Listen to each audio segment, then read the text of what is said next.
Então, Robert Koch, ele foi quem descobriu o agente responsável pelo carbúnculo. O carbúnculo é uma doença que afeta gado e ovino. Ela é popularmente conhecida como antrace e era causada por uma bactéria esporulante chamada de Bacillus anthracis. Ela é transmitida por esporos, certo? Então ele foi o primeiro pesquisador, o Robert Koch, a provar que um germe era causador de doença, fazendo o mesmo mais tarde com a cólera e com a tuberculose. Então, se for olhar os dados históricos, na época do ataque às Torres Gêmeas em 11 de setembro, foi um período em que se enviava carta com antrace. Antrace, na verdade, o que é? Antrace é o esporo dessa bactéria, Bacillus anthracis, que no gado e no ovino ela é responsável por causar o carbúnculo. E como que o Koch conseguiu, aqui aprovar que um germe era causador de uma determinada doença? Através do que nós conhecemos de postulado de Koch. Com o postulado de Koch, eu consigo, através dele, comprovar que um determinado organismo é responsável por causar determinada doença, certo?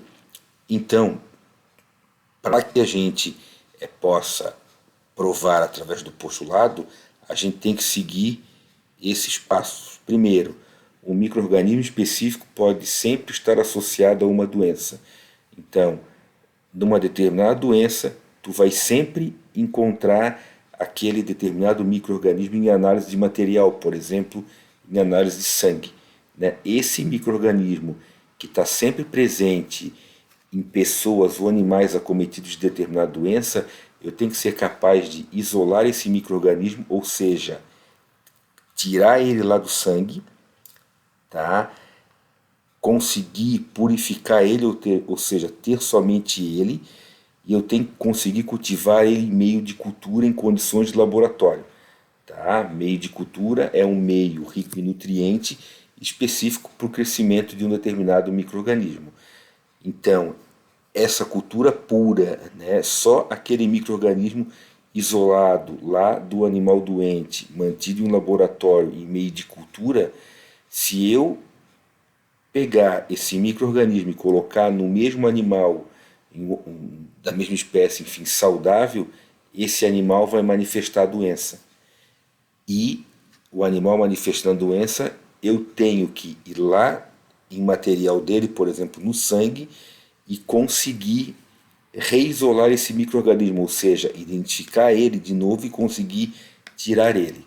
Aí eu consigo, através desses passos, que nós chamamos de postulado de Koch, provar que um determinado micro-organismo é responsável por causar determinada doença. Então, o que fala o postulado de Koch? Um micro-organismo específico pode sempre estar associado a uma doença. O micro-organismo pode ser isolado e cultivado em cultura pura em condições laboratoriais. A cultura pura do micro-organismo produzirá a doença quando inoculada em animal susceptível. E é possível recuperar o micro-organismo inoculado do animal infectado experimentalmente. Aqui nós temos dois esqueminhas que mostram o postulado de Koch. Vamos pegar aqui o exemplo de um rato com uma doença X. Eu, coletando material desse animal, no caso sangue, eu vejo que existe um patógeno suspeito de causar a doença no material desse animal doente. Eu consigo isolar esse material, tá? Eu consigo isolar esse material, que está presente no animal doente. Se eu pegar esse material que foi isolado, esse patógeno suspeito, e inocular em animais sadios, esses animais ficarão doentes e eu vou ter que pegar o material desse animal que ficou doente, no caso o sangue aqui, e eu vou ter que encontrar esse micro-organismo. Tá? Então, esse é a forma de eu provar que um determinado agente é responsável por causar determinada doença. Se não fosse um animal, seria uma planta. né? Então, se eu ver aqui no animal sadio, eu não tenho presença de patógeno suspeito. Tá? Então, é assim que funciona o postulado de Koch. Eu vou postar um vídeo somente sobre o postulado de Koch para vocês na sequência também. Certo? Então, né, com a necessidade, com base no postulado de Koch, de eu ter que isolar, separar, manter, né, micro-organismos em meio de cultura no laboratório, surgiram o desenvolvimento das técnicas de isolamento.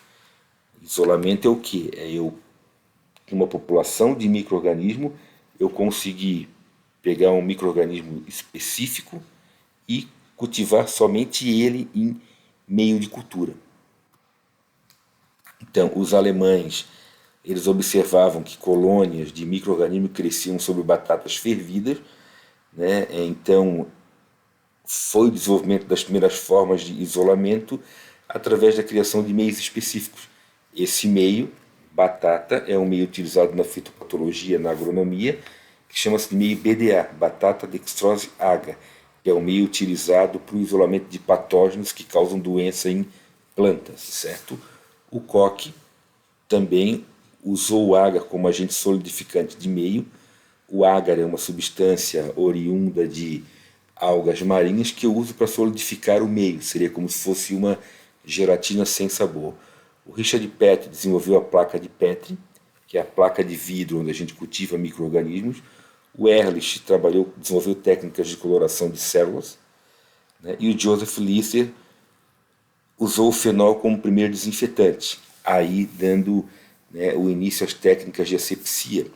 Esse desenho aqui nós temos, né, alguns médicos numa sala de cirurgia, né, e aqui está o auxiliar, enfim, borrifando fenol para desinfetar o ar próximo à pessoa sendo operada, para que ocorresse um número de infecções menores, né? Porque, como a gente já viu, o ar apresenta uma série de micro-organismos, de partículas que podem causar doenças. Mais tarde, né, foi desenvolvida já no final do século XIX, início do século XX, que chama-se de Idade de Ouro da Microbiologia, né, onde foram desenvolvidas técnicas, né, de ecologia microbiana. A gente cita como exemplo o Sergei Vinogradsky e o Martins Bejerink. Eles usaram técnicas de enriquecimento de culturas para o isolamento de micro-organismos. Então, técnica de isolamento de meios de cultura para o isolamento de micro-organismos específicos, né? E também descobriram as bactérias que crescem em simbiose com as raízes leguminosas.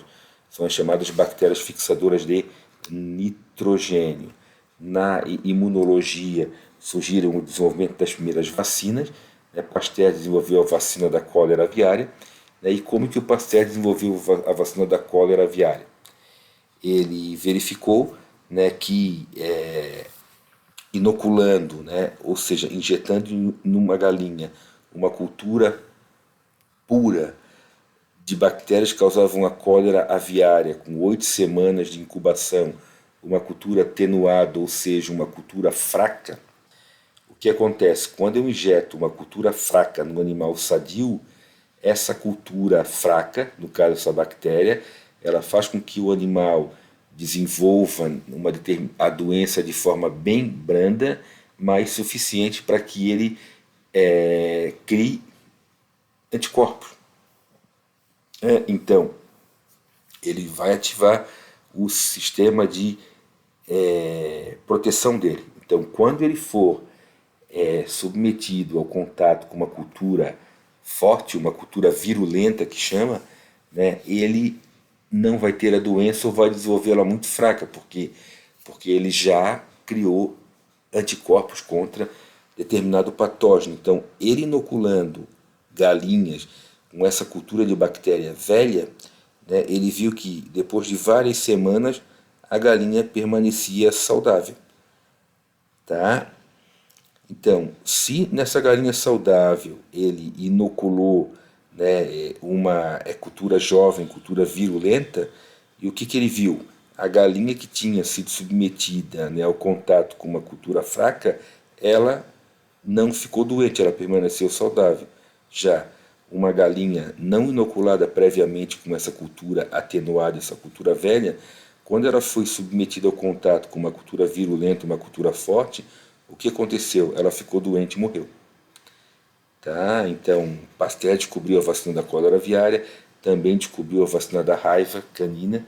Né? Essa é uma estátua em alusão a essa descoberta de Pasteur, que está presente no Instituto Pasteur em Paris, na França. Então, na indústria houve desenvolvimento de drogas, antibióticos, alimentos. Né? O Fleming descobriu a penicilina, o Haskell a streptomicina, que são antibióticos. Na virologia, o Ivanovski descobriu o vírus que causa uma doença no tabaco, uma doença no fumo, certo? Então aqui, né, é o Alexandre Fleming. Ele estava trabalhando com bactérias no laboratório, botou umas placas no canto, depois de algum tempo ele voltou para limpar, para descartar aquelas placas e viu que crescia um fungo, e esse fungo inibiu o crescimento de bactéria. Tá? Então por quê? Porque esse fungo produz uma substância que chama-se de antibiótico, né, que inibe o crescimento da bactéria. Então isso foi primordial para diminuir o número de mortes na Primeira Guerra Mundial. Né? Então as pessoas cirurgia, que eram machucadas em bombardeios, em combates, enfim, através do uso da penicilina, a taxa de mortalidade diminuiu, porque a taxa de infecção diminuiu devido a isso. Né? Na agricultura, nós temos aqui, como eu já falei, a fixação biológica de nitrogênio, que atuam os micro-organismos, eles atuam também no ciclo dos nutrientes, tanto nitrogênio quanto enxofre, enfim, na criação de animais. Nós temos bactérias protozoárias presentes no rumen, que são responsáveis por degradar a celulose, né, e fazer com que os animais consigam digerir esse material, diferentemente de nós humanos. Né. Nos alimentos foram desenvolvidas técnicas de preservação usando o calor, o frio, a radiação, os compostos químicos, tudo buscando diminuir a velocidade de crescimento dos micro-organismos, a produção de alimentos fermentados, como queijos, como iogurtes, como leite fermentado, como cerveja, enfim, né, o desenvolvimento de aditivos alimentícios, né, o uso de leveduras também na indústria, certo? Nas doenças, a identificação de doenças, tratamento e cura através, né, de vacinas, através dos postulados de Koch, a produção de biocombustível através da fermentação do milho, formando o etanol, o uso de micro-organismos para a despoluição de áreas contaminadas.